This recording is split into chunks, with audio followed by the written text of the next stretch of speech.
All right, you guys, we are going to start on page 179 and 202. This is our first section on level four leadership. And level four leadership is something that probably most of you are not at this level yet. A lot of times you will see diamonds even struggling with being at this level. So this is stuff to work on. Like, all right, I'm working on being a level two leader and a level three leader, and I want to be a level four leader. So I'm working on these things and working towards these things. So he gave some criteria. Basically, kind of what kind of people do you work with as developing? So level four leader is developing leaders, right? So you're basically a leader because you've got down levels one, two, and three, and then you're going to essentially train people to do what you just did. That's pretty much what it is. Jamie, you want to talk about like the intro or any of this before I jump onto page 183? Yeah, he mentions just really quick about being able to bring out the best in people is the catalyst for a lot of this, right? So I was thinking about that a lot through this chapter because that's a very simplified way of talking about this, right? Um, and asking the question, posing the question, how do you bring out the best in people? And he doesn't necessarily go into all that, but that was something that I immediately, I mean, he does a little bit, immediately thought of. And really that's what is developing leaders at the end of the day, when you bring out the best in people. So that's empowering them. That's, I think of even what we do in terms of calling out what you see in them, encouraging them when you see them do something well, if they need to then teach someone else that, if they need to train someone on their team, or they need to make a video, or um, finding ways that they can add value to the bigger team, even if they don't have workers under them yet. How can they add value to the team? So it's being able to, and he says this later, but find um, not only help people do their best, but call them to even higher than that. So he gets into that more later, and he does go into a lot more detail on that. But that's just something that I think is a question to always ask yourself. Yeah, that is so good. And then I wanted to make a note on page 182, and I feel like this is just, I am definitely level four leader. I struggle in some areas on level two and three leadership, but I spend the majority of my time leading leaders who are leaders of leaders. And this on page 182, where he talks about putting 20% of your focus on personal productivity while putting 80% on it of developing and leading others, it's still it still can be a struggle. So if you are finding yourself in management mode and you are not a level four leader and you're spending 80% of your time thinking you're leading people, you're probably not putting your time where it should be put into. And so I just thought that was really good. Like, okay, get to level four leadership, and you still want to be doing 20% of your own personal stuff, but 80% is going to be spent on developing people. And how you know, this is the next section here. How do you know that you should be spending your time developing people? Now, we all should be working on developing people, but really the people that you have that come in are going to kind of dictate how much time you're spending with them. And that is exactly what he starts saying on these pages. And page 185, he talks just right in like, what kind of people should we be developing? So you want to work on level four leadership. Maybe you're not quite there. Um, Number one is coachable. They have to be coachable. This is how you know who to develop and who to put your 80% of your time into, is if they're coachable. If you're putting 80% of your time into someone who is not coachable, then you're wasting your time. And that's what I see so many people do. And they can get to a certain level and be like, I have three level one rubies and they're all doing these things. And I'm like, they're going to fail because they're not coachable. They're not even doing the things to build a solid and true foundation for their business. Why are you investing time in them? And Obviously, there's more to go into it than that, but look for people who are eager to learn more. They don't have to be perfect at it. They could be totally the worst cold messenger on the face of the earth, but if they are willing to learn, that is okay. That is fine. That is someone that you want to work to develop. Um, and I think he even said that on here too. And then he also says, I don't know if that was in this section or where I'm going to get to it or not. So I'm just going to say it. But basically, to develop somebody, they have to have level 1, 2, and 3 down. They have to be having good, solid relationships with people. They have to be productive, which is the making you money part, making themselves money. If they are not getting joins or actively doing the things to get joins, that is not someone that you can develop to be able to say you're a level 4 leader, that you're developing people if you don't first have the people who have the basic criteria in order to develop them. Style, So Jamie, you got anything to add there? So this is different than when you are helping people get started and you are helping people grow in this business. You are helping them develop from, like Fallon just said, 1 to 2 to 3. So this is what we're covering is set apart from that, right? So you're already doing that. You've already helped create your team and create some people to those levels, or maybe some have come in, at various degrees there. And I think um, that's the difference when you get we can help anybody who wants to get started. We can help people get to certain parts in their business, but we can only help them go so far. We can't get them likely to that level 4 leadership. We won't get them to level 4 leadership if they aren't coachable, right? So it's not like we don't ever work with anyone prior to that. It's that next step of, okay, who are we really spending that time in terms of developing so that we can develop leaders who are developing leaders, because that's what you're really doing at this when you are at this level, right? And that takes a lot of discernment. And we see a lot of people, I mean, we're always thinking about this too, in terms of, okay, how much do where is that pull versus pull? Where are you dragging versus when is it time to let go, right? And you have to have that discernment of realizing I've been dragging this person and I'm putting them at this level,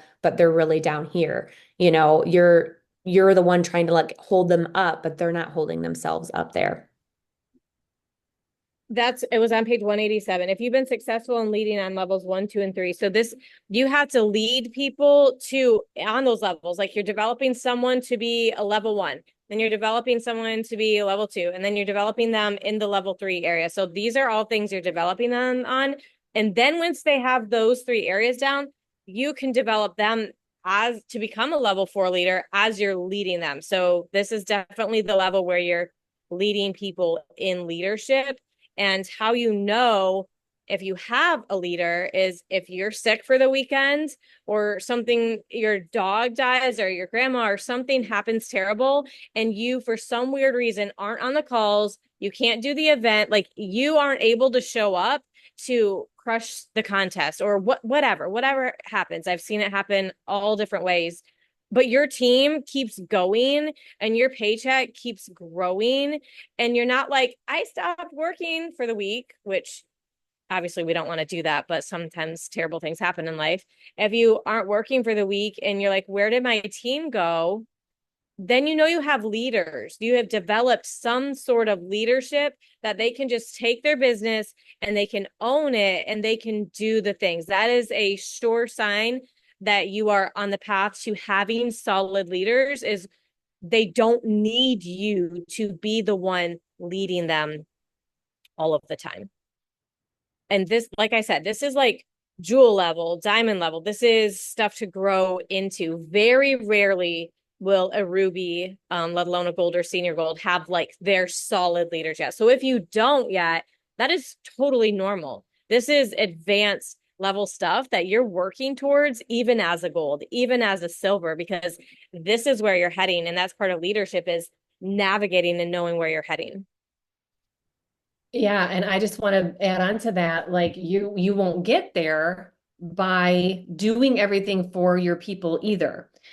So so, as Val and Jamie are talking, I'm sitting here thinking, so this is what we want to get to be, but how do we get to be that, right? So yeah, you want to find people that are coachable. You have to use discernment to do that.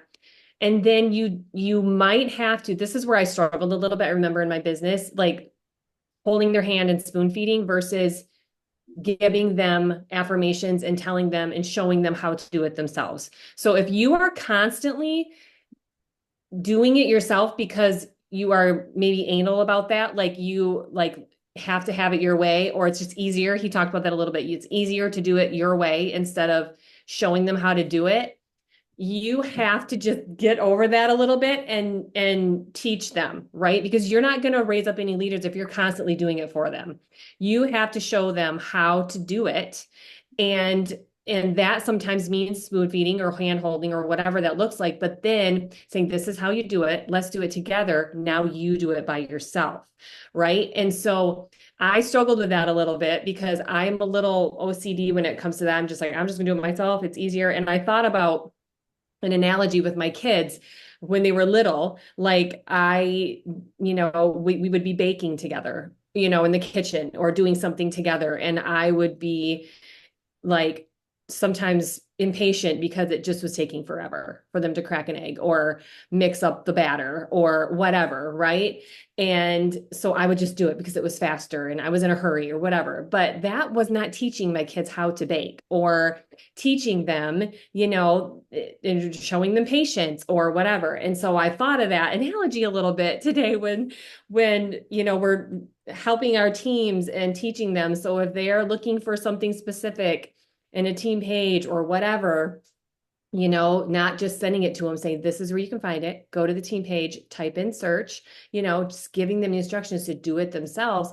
That's going to empower them. That's going to be like, oh, yep, I am a leader. I can do this myself. And she's not going to just do it for me the whole time. I have to take ownership of my own business. So yeah.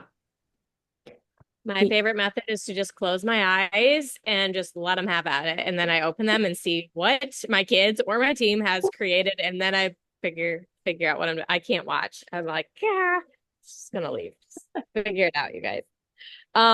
Yeah. So, okay, we talked about that. We can go through that, I think. And then leader development. This is page 188. Jamie's probably like, Phallin, you just skipped a whole bunch of pages. So if you want to go back, you can totally go back. And I know how your brain works and I know how mine. Okay. Because they can't empower and motivate people, people go nowhere. You have to empower and motivate. And I skipped ahead, you guys, because I was like, all right, this tells you really pretty much nothing on how to develop people, but that's okay. Because next week, those are the things we're going to be talking about. It's the how to. So this is just like your foundation. And your actions need to inspire others to dream more, learn more, do more, and become more. And if they do, then you are a leader. So if you get somebody to sign up and they're like, I'm really excited about this, that is a great first step. The fact that you've got them excited about something, you just have to carry them on to the next level. And that is your leadership. When they become a level 3 leader, they become more productive and you're leading them through all of those things. And you become a level 4 leader when you have people who have accomplished those 3 levels, basically. Mm-hmm. So he gives the example of that, like this ties in from right what Sal was saying into this empowering, because he gives the example of balancing those plates, right? That circus person holding all these plates, balancing them all.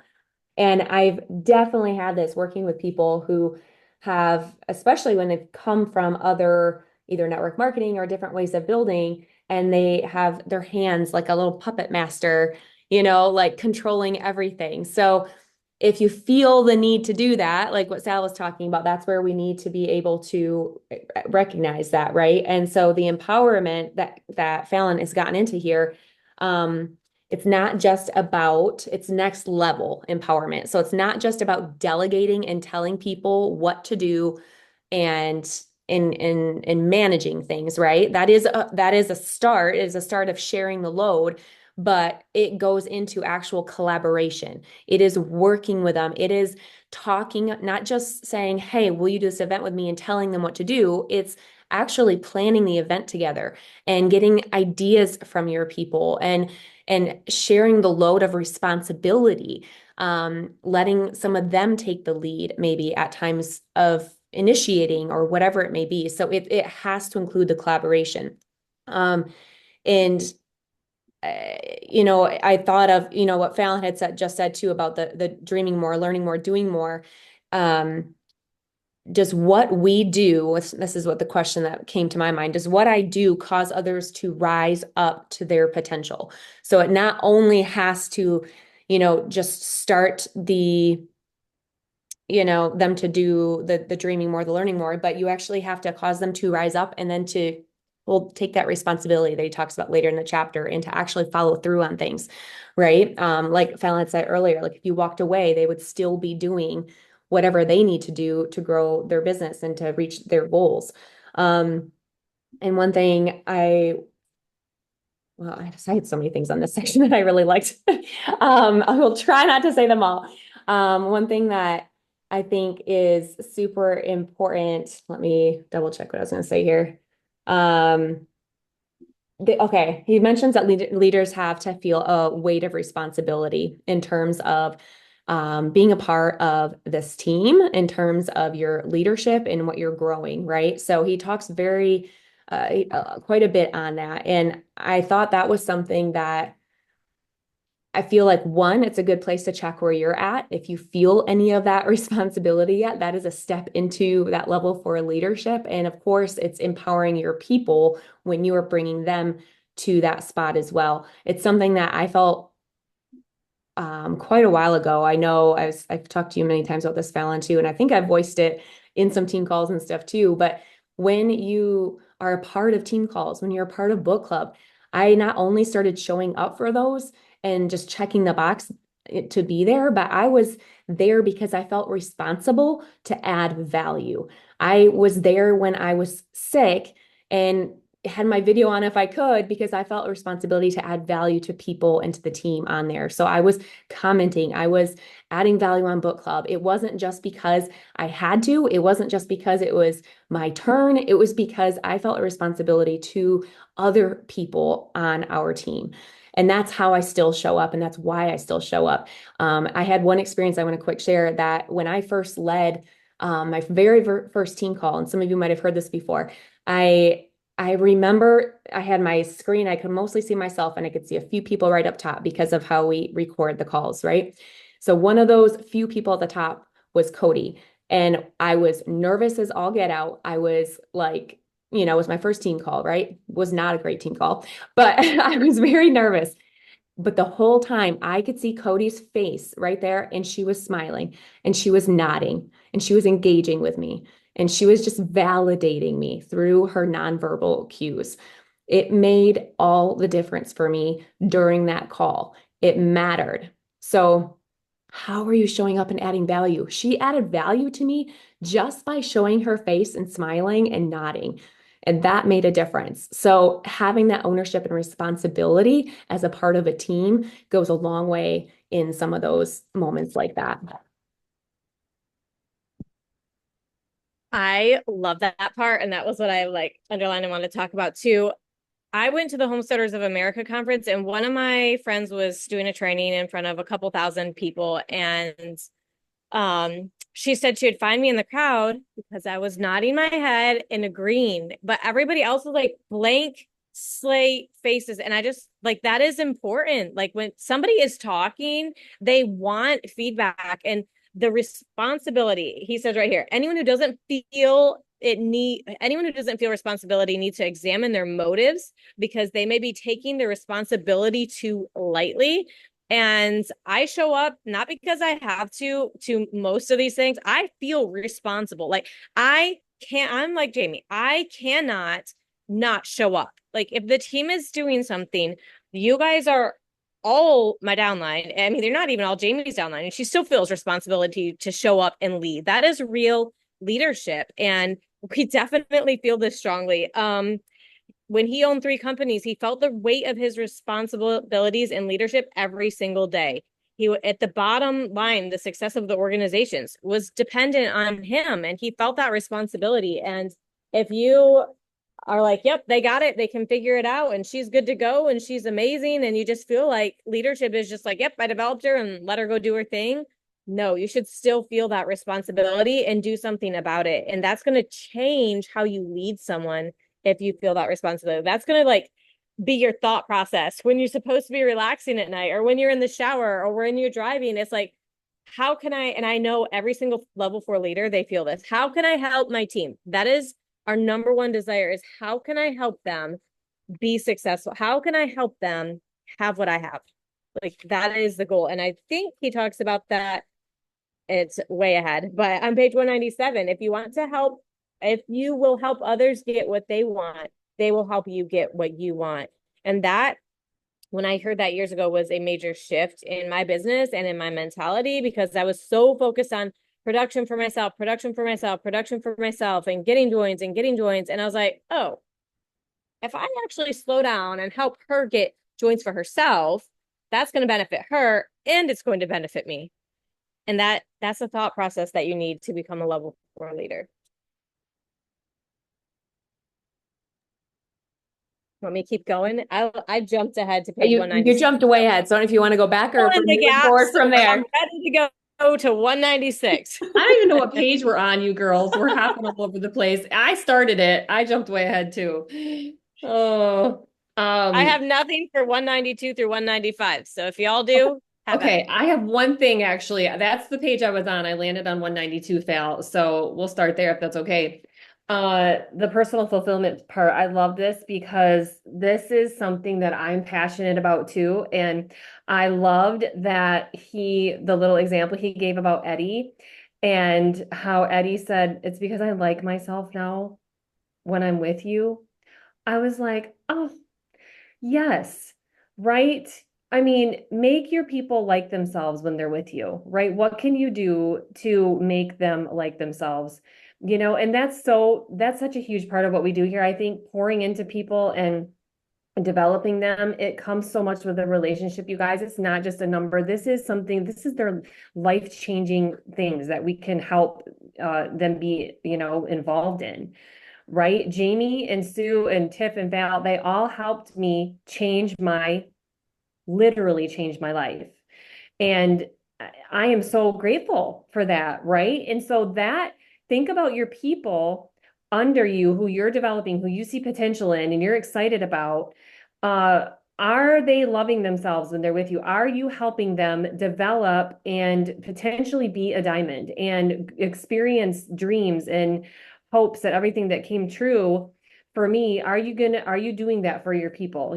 Thinking about, I don't know, just it's hard. It's hard because I feel like sometimes we have so many things to do, when we're developing leaders. But the relationship part, and John Maxwell will preach it in every book, I feel like it is about relationships and loving people and helping them.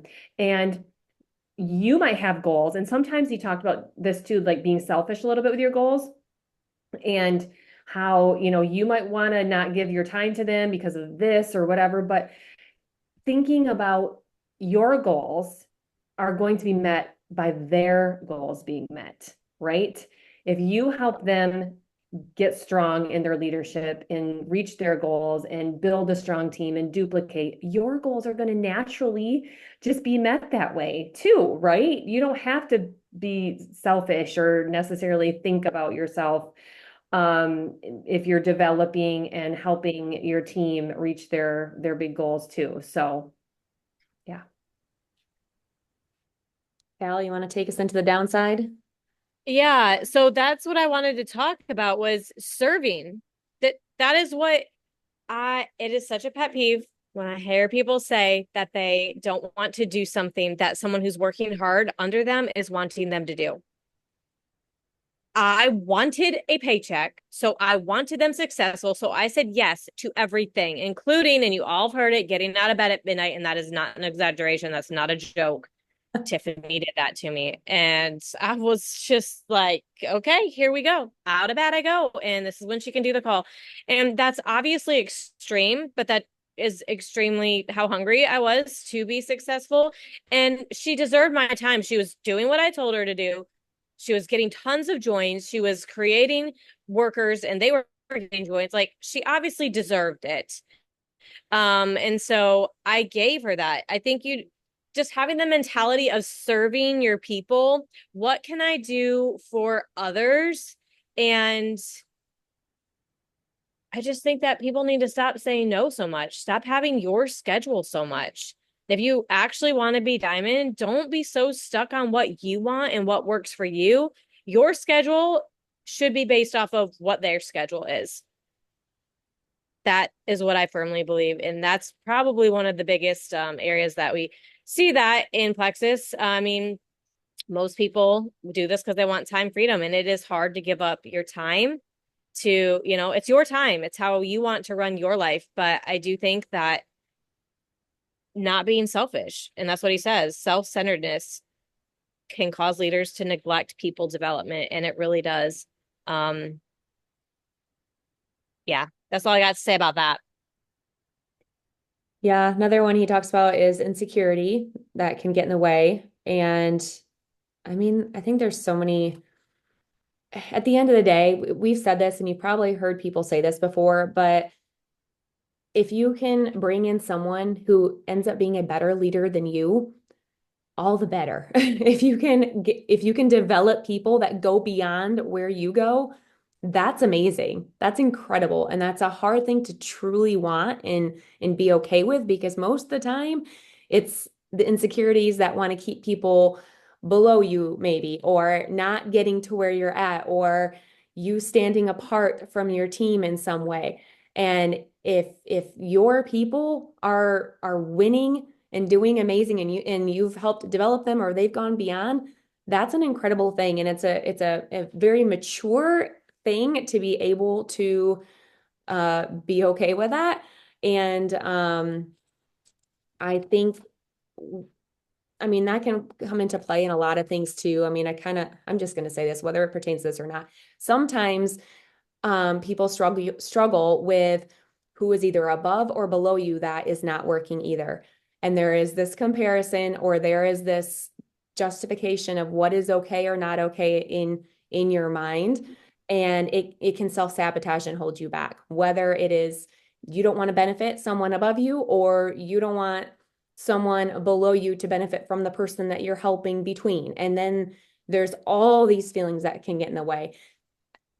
This falls under the whole thing of all of the downside, I'm just going to say, to leadership in this way, and it serves no one. So you develop and grow as a leader because it is about you helping other people.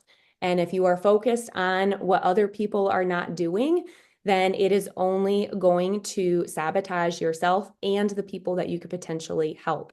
So if that is ever the case, I am encouraging you to rise above that and to not only grow yourself, but to work with and grow anyone below you. I mean, you're four levels deep to earn a star, right? So, and we encourage people to come in and to develop silvers and to tap into their networks. And if they decide at some point that they don't actually want to do the business, but you've tapped into their network, then you have all these great people you can work with, and that's fantastic, right? So, that's a very side note. I apologize, but somehow that rolled into that. That one is an ouch, because that one I was like, oh, this ego thing, I have no problem with that. I have no problem, but I do have a problem with check collectors above hardworking people who don't deserve welfare. It makes me mad. I get really lit, but try to not think about the check collectors. And I know a lot of us struggle with that. The ego thing, though, in general, you guys, here's how I think about that. Let them be better than you. It benefits you. Are you here for a paycheck? Great. Let them make you a paycheck. Let them have all of this shine and glory and do great and do big things. You want your people to do better than you. It's totally okay. And it makes you a bigger paycheck too. So totally fine. That's just not something to worry about in this. Let your people go. It's less work for you if you let your people shine and do their thing and lead their teams. I have seen a lot of teams hold their people back because they don't want them to go and do, and it's not right. And it's going to benefit you more if you let them. So I think that just let them go make you a paycheck. It's okay. Um, Anything else, Jamie? Almost to the end of this. Yeah, we're just at the last two there. Short-sightedness. I mean, you have to go switch from short-term to long-term mindset. So not just what's in it, what can you do for me? But it's who can you develop or, what, and shifting that mindset. So having a long-term mindset is extremely important. And it takes time. That's where the hard part comes in. You have to discern who to spend your time on, but then you also have to be realistic, knowing that it takes time. It doesn't mean that person is going to develop in the time that you think they should develop or follow exactly what you think they should be doing all the time. A while ago, we talked about taking risks, right? And we have to learn from failures and mistakes and all that kind of stuff. So that comes along with it. It's a process. So just because, so one is the discerning, making sure you're not pouring into the wrong people that aren't being coachable. But then when you have them, you have to realize it takes longer than you think, and it's more difficult than we might expect. And that is okay. It is worth it. We have to do it anyway. We put the time in anyway. And yes, we could, I can't remember if this is the next one or maybe we pass this, but we could lose some of them, right? He talks about that at some point. Yes, you can pour all this into someone and they could stop. Yes, they, and sometimes I've seen people, or they might get to a point where it's like, well, is it worth it? You pour this into someone and they could just leave. So you can get bitter about that. But yes, he says it's worth it because when it works, when they stick through and you help them develop and they grow in leadership, your efforts multiply exponentially, right? Because of the ripple effect of all of that. So it is absolutely worth your time and sweat and tears and energy putting into people because, again, it's the focus of adding value. It's you're doing what you believe is right to best help someone, and you are going to find the people that continue to stick with it and grow and multiply, and they pass that along to others. Well, for one, it's bigger picture thinking too. It's never in vain to develop someone and what you give to them, even if they decide to not continue past gold or silver. It's that selfishness again, like selfishly thinking like, well, what if they quit? Well, what if they don't quit? I mean, that might be part of it, but it's still wonderful to be able to impact people's lives and help them well, however long they are with you. When Brittany quit halfway to gold, I just kept right on moving. I mean, I was thinking about this last night. I wasn't worried or sad or bothered or upset.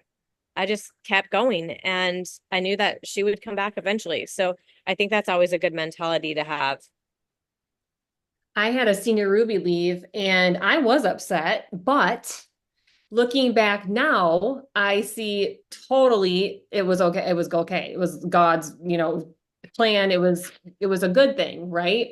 And so yeah, to that, pal, they're gonna come and go. And you just have to be okay with it. And you have to understand that it's God's will and that is the best thing for your team.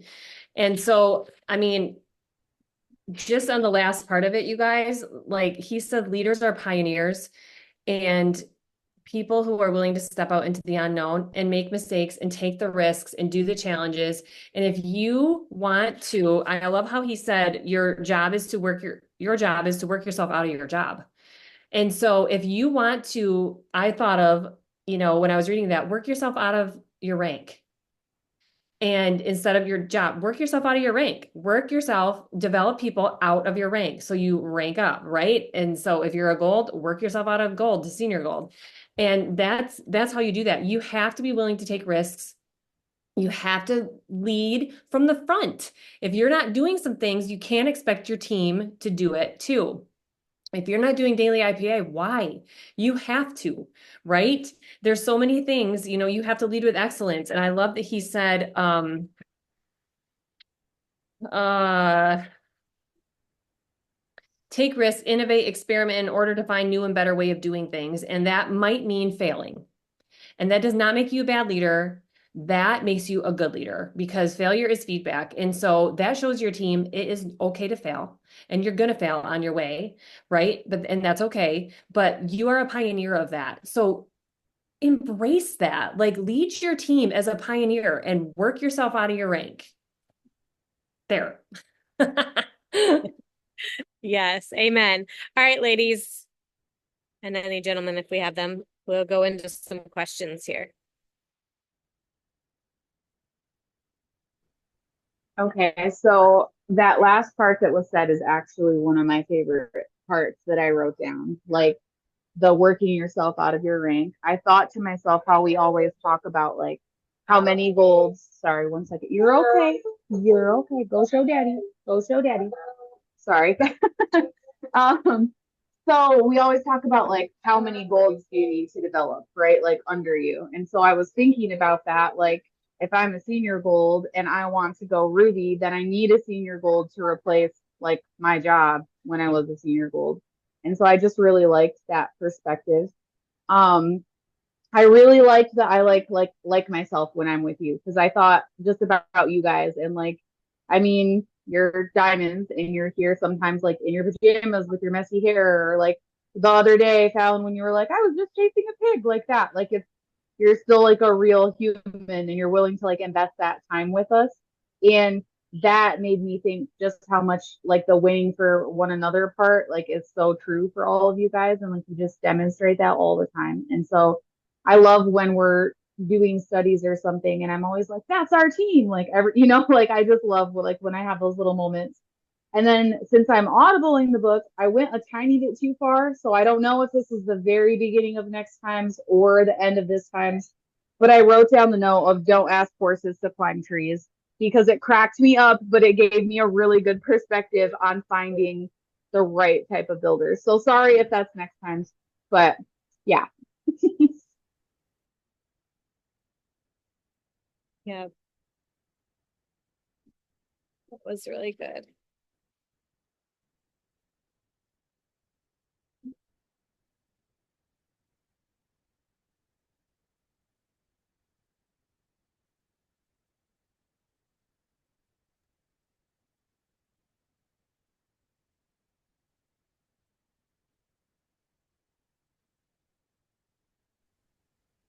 You guys have any questions about the type of people you're trying to develop or how just where to go from here or where do you feel like you guys are at?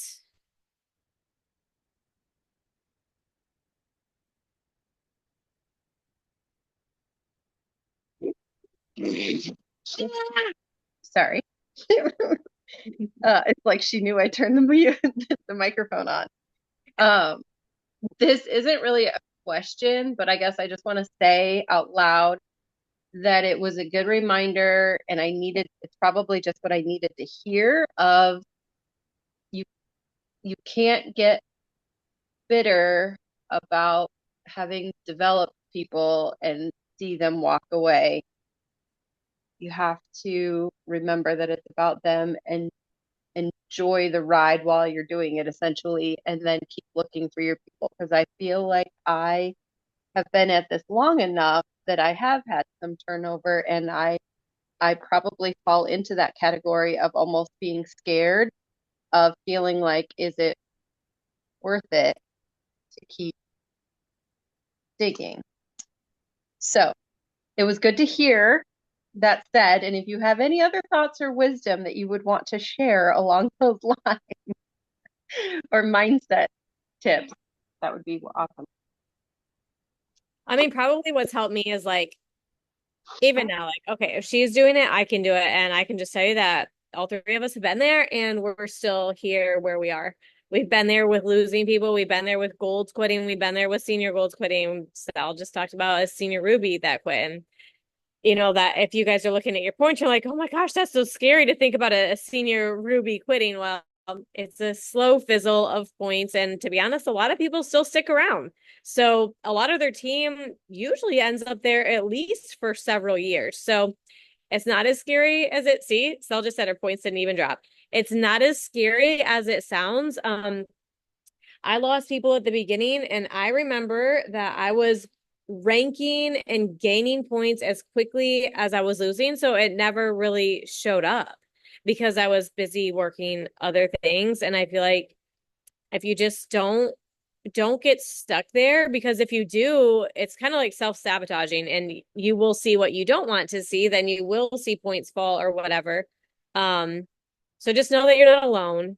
Know that it can be, I think sometimes it's hurtful to people too. Like they feel like friendships or like, how could you do this? Like I poured into you. And I think that can be a hurtful part for people. And that's usually when it's the hardest to move past, is if it's something hurtful like that, not even just business wise. I think it's also finding belief in people again, too, because if that's somehow tainted you a little bit or caused some bitterness, then sometimes it's hard to find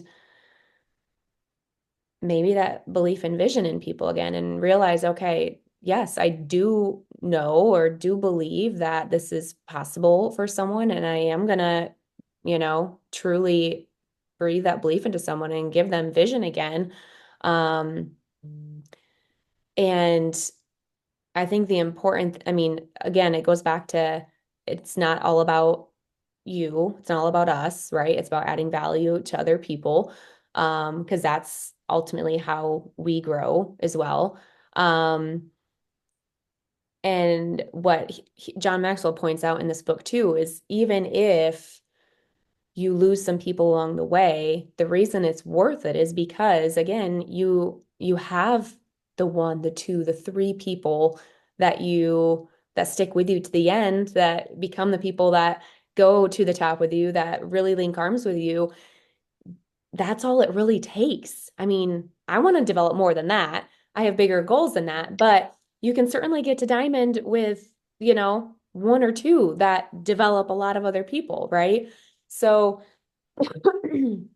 so it's worth it because of what that multiplies in terms of your team long term. And as you find those people, the sustainability and the legacy that you build because of the width and everything, but it's worth it to let go of the people that, yeah, just wasn't in it for the long haul anyway. It just that's what was meant to be, like Sal said.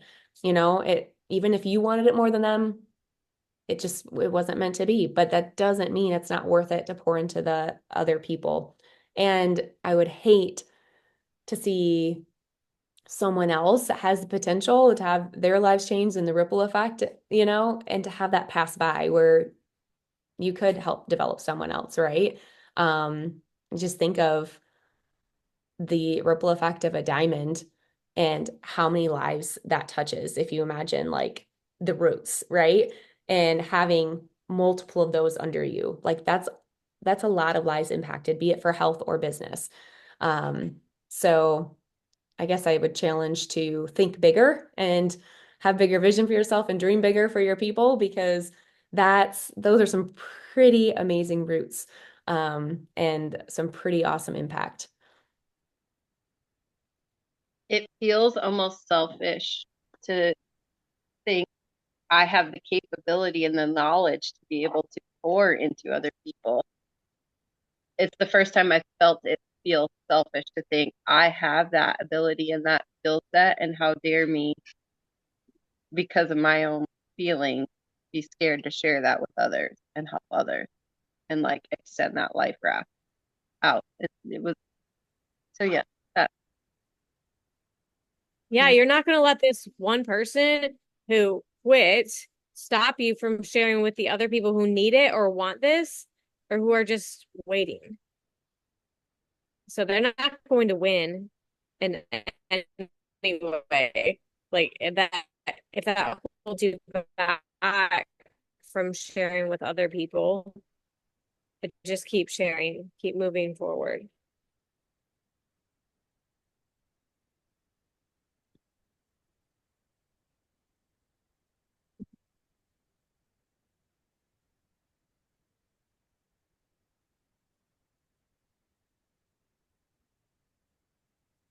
And I think of always thinking bigger of just one or two or three people or whatever that you're working with currently. I mean, ultimately, at the end of the day, when your vision is so big for what is possible, even if some of your biggest people were to quit, knowing that the value that you can still add and where you can go with this and the people that you can help, not basing everything on just, one person or two people, right? It's bigger than that. You are bigger than that as a developing leader and for where you're going. So always having that bigger vision and in terms of just, I mean, and I mean that in such a good way, not in a bad, scary way. I think it's an empowering thing to be able to think that big.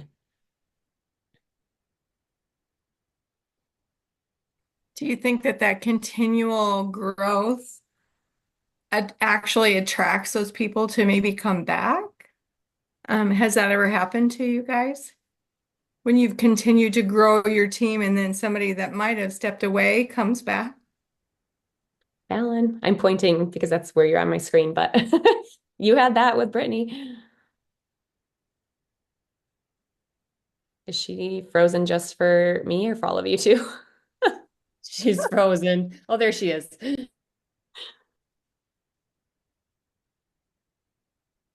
Oh no, it's not Are you working. pointing at me? I am frozen. Okay, now I can hear you. I'm literally I'm like, everybody get off the internet, whoever you are, wherever you are. I need the Wi-Fi. Yeah, people definitely come back for sure. And honestly, when he talks in the next chapters about, or the next pages about who to lead, I think I tend to lose people earlier on rather than drag them to a certain level or help them to a certain level because I expect a pretty high level of independence, coachability, and productivity from early on. That's just me. I think, I don't know. I just lost people around gold is usually when I would lose people, but several of them have come back. And some of them have come back several times. Obviously, Brittany is the biggest comeback, because she did quit halfway to gold. And I knew once saw me having success that she would come back. And that's exactly when she came back, when I was probably about Ruby. So it was a good several years before she came back. Yeah, I mean, it just depends upon why people quit too. Some people don't even know what they're getting into, especially during the pandemic. A lot of those people that quit after the pandemic, it is just irrelevant because it was so easy, so quick.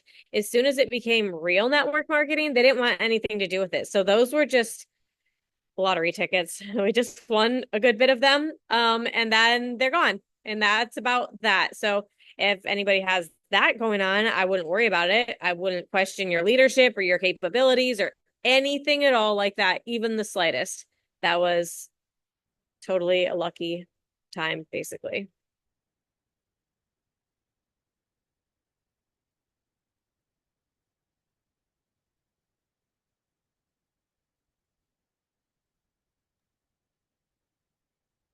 Any other questions before we close out tonight?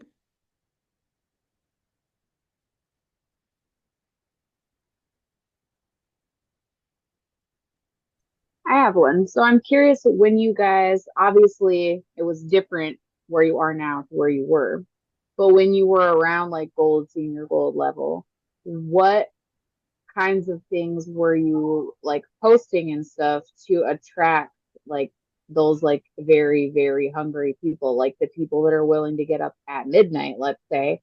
It's kind of funny because I talked with Leah today and I was like, I was texting this lady who finally responded at 11 p.m. and I was so tired, but I stayed up because she was finally talking to me.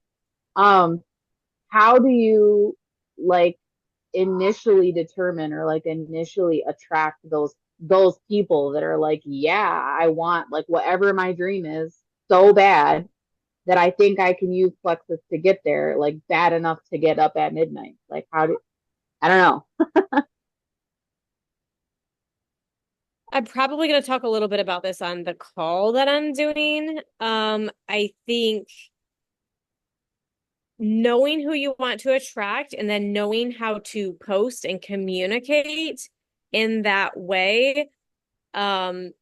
I definitely was full speed ahead, gung ho, just the way that I communicated and did things. I'm like, all right, yep, we're going to do this. We're going to do this. And yeah, do that. That's great. This is great. It just constantly felt like excitement in my life. And then God just brought me the people that were also hungry at that time too. So I think God has a lot to do with it as well. And just when you are ready, because you've done tons of growth and you've grown yourself as a person, the right people will be attracted to you.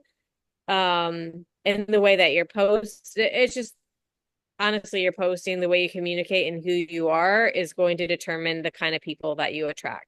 And with social media, the best way to do that is to look at the things you're posting and who am I attracting. So it's hilarious because when you asked what I was posting as a goal, I'm like, everything was non-compliant, what I was posting as a goal, because back then we could post all that stuff. Then that's so funny. And honestly, I was posting a lot of health stuff. I didn't post a lot about the business at first. I'm not saying you should do that. But the biggest thing for me was I was excited and people could feel it. I was excited about the products, and yes, I was excited about the business once I kind of started understanding what the possibilities were here. I was excited and they could feel that excitement and they wanted that too. And they were excited with me. And so you have to have that enthusiasm and excitement all the time, no matter what you're posting, no matter what, people want, or I think you attract, when you are confident and excited about something, you're going to attract people because they want what you have, So I think sometimes, yeah, the products, people come in for the products. My business builders came in for the products, and I think, just needed the extra income too, but it's excitement. It really is. Yeah, I was going to mention we were just hungry and excited ourselves. I didn't feel like I knew what the heck I was doing at Gold by any means. I don't even know. It felt like a whirlwind kind of. But and I definitely was not self-aware in terms of like 5 levels of leadership. You know what I mean? Like that's not what I was like calculatedly being intentional on. Um, but even though, yeah, we were probably primarily posting about products, which again, like Sal said, I wouldn't like necessarily recommend, but the difference, though, every person who came in, I was pretty much telling them, you can do what I'm doing. Like, just we were excited. I was telling everybody that they could do what I'm doing in terms of, sharing, bringing in people, bringing in money. And the urgency was there. So it was telling everybody, giving everybody the offer to come alongside with us and do what we're doing. And then the urgency was there to like get them moving right away and keep them moving. No like delays of several days and all these things in between. It was just, okay, let's go then. And we're doing it together. So it was excitement. It was offering it to everybody. You can do what I'm doing. And then bringing them alongside with me with whatever I was doing at that time. And that's all I remember at the time. And I want to add one more thing. I think that the type of person that is in your friend circle or your audience really makes a difference. I will say Jamie and Sue and Sal, like their team really exploded. And I watched the people coming in, and I think a massive part of it was there was trust, there was rapport, there was character, the type of people that they were bringing in. I've seen a lot of teams struggle or even fall apart because the people have no character, they have no integrity, they don't have the trust, they don't have the work ethic. A lot of these things he's going to talk about in the next section, I hate to say, but I'll say it on this call, like religious people tend to have a lot of these kind of traits because they're already trying to follow God.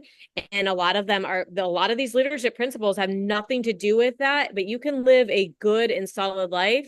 And most of them base some of this on God's principles, whether they're following God or not, they don't even know it. But this creates a certain type of person. They trusted them to stay on the products. They trusted them with the business.